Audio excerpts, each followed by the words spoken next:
കുറച്ച് ദിവസമായിട്ട് 2-3 പേരിങ്ങനെ കണ്ടിന്യൂസ് ആയിട്ട് ചോദിക്കുന്നുണ്ട് റൂഹിന്റെ model day in my life ചെയ്യുമോ അല്ലെങ്കിൽ മോളെ ഫുഡ് റൂട്ടീൻ കാണിക്കുമോ എന്നൊക്കെ. ഞാൻ വീഡിയോസ് ചെയ്യാത്തതിന്റെ മെയിൻ റീസൺ റൂഹി ഇപ്പോൾ ഒരു 1 വീക്കായിട്ട് ഫുഡ് കഴിക്കാൻ നല്ല മടിയാണ്. അത് നമ്മൾ എങ്ങനെയൊക്കെ ഫോഴ്സ് ചെയ്ത് കൊടുക്കാൻ നോക്കിയാലും ഓള് കഴിക്കൂലെന്ന് വിചാരിച്ചാൽ പിന്നെ ആ സൈഡിക്ക് നോക്കിയിട്ട് കാര്യമില്ല. ഞാനിടുന്ന വീഡിയോസ് ഒക്കെ കണ്ടിന്യൂസ് ആയിട്ട് കാണുന്നവർക്കറിയാം റൂഹിക്ക് ഇപ്പോൾ 2 വയസ്സായിട്ട് 20 ദിവസം കഴിഞ്ഞ്. ഒരു 2 മാസം കൂടെ കഴിഞ്ഞ ഫീഡിങ് നിർത്താന്നുള്ളൊരു പ്ലാനിങ്ങിലായിരുന്നു ഞാൻ.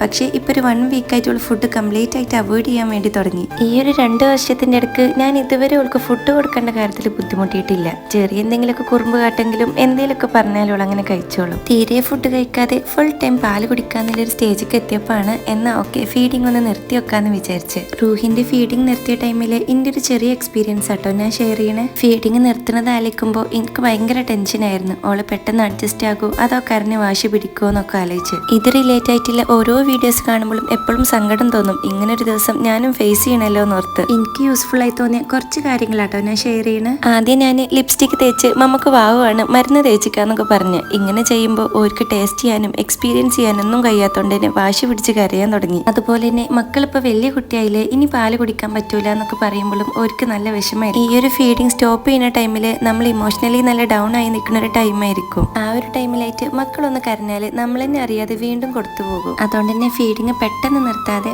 എന്തെങ്കിലും കാര്യങ്ങളിൽ എൻഗേജ് ആക്കിയിട്ട് പതുക്കെ കൺട്രോൾ ചെയ്ത് വരണം. പെട്ടെന്ന് ഒരു ദിവസം പോയി നമ്മൾ ഫീഡിങ് നിർത്തുമ്പോൾ അവർക്ക് അതൊരു വലിയ ബുദ്ധിമുട്ടായി തോന്നും. അതുകൊണ്ട് തന്നെ നമ്മൾ എന്നാണോ ഫീഡിങ് നിർത്താൻ ഉദ്ദേശിക്കുന്നത് അതിൻ്റെ ഒരു 1-2 മാസം തൊട്ടേ ആദ്യം നമ്മൾ മോർണിംഗ് ഫീഡിങ് കൺട്രോൾ ചെയ്യുക. അങ്ങനെ പതുക്കെ കൺട്രോൾ ചെയ്ത് വരികയാണെങ്കിൽ ഓൾക്ക് വലിയൊരു ബുദ്ധിമുട്ട് തോന്നൂല. പിന്നെ ഒരു 1 വീക്ക് കഴിഞ്ഞ് ഞാൻ ഇതുപോലെ നാരങ്ങ തേച്ച് ഓൾക്ക് നോർമലി ഫീഡ് ചെയ്യണ പോലെ തന്നെ കൊടുത്ത്. അപ്പോൾ ടേസ്റ്റിൽ ഡിഫറൻസ് വന്നത് ഓൾക്ക് എക്സ്പീരിയൻസ് ചെയ്യാനും വേണ്ടി പറ്റി. പിന്നെ മിൽക്ക് വേണ്ട പുളിയാണ് പറഞ്ഞ് ഓൾ തന്നെ അതിൽ ഓക്കെ ആയി തുടങ്ങി. പിന്നെ ഇടയ്ക്ക് വീണ്ടും വന്ന് ടേസ്റ്റ് ചെയ്ത് വെക്കും. അപ്പോഴും സെയിം പുളി ആയതുകൊണ്ട് തന്നെ പിന്നെ ഓൾ തന്നെ അതിൽ അഡ്ജസ്റ്റ് ആയി. മക്കള് പെട്ടെന്ന് തന്നെ ഓക്കെ ആയാലും നമുക്കായിരിക്കും ഇതൊക്കെ ആലോചിക്കുമ്പോൾ ചെറിയൊരു വിഷമമൊക്കെ തോന്നുക. അവർക്ക് അത്രയും ഇഷ്ടപ്പെട്ട കാര്യം നമുക്ക് നിർത്തേണ്ടി വന്നല്ലോ. ഇനി ഇതുപോലെ ഒരുപാട് കാര്യങ്ങൾ നമ്മളെ ലൈഫിൽ ചേഞ്ചസ് വരും. ഇപ്പൊ നമ്മൾ ഇഷ്ടത്തോടെ ചെയ്തെടുക്കുന്ന ഓരോ കാര്യങ്ങളും ഒരൊറ്റയ്ക്ക് തന്നെ ചെയ്യാൻ തുടങ്ങും. എൻ്റെ ഈ ഒരു ലൈഫിൽ ഞാൻ ഏറ്റവും കൂടുതൽ മിസ് ചെയ്യുക പാല് കുടിക്കുന്ന ടൈമിലില്ലേ എൻ്റെ മോളെ കള്ളച്ചിരിയും നോട്ടൊക്കെ ആയിരിക്കും. ആ ഒരു ലൈഫ് ഇനി ഇല്ലല്ലോ എന്നൊക്കെ ആലോചിക്കുമ്പോൾ ശരിക്കും പറഞ്ഞാൽ എനിക്കൊരു റിഗ്രറ്റ് ഫീലൊക്കെ ഉണ്ട്.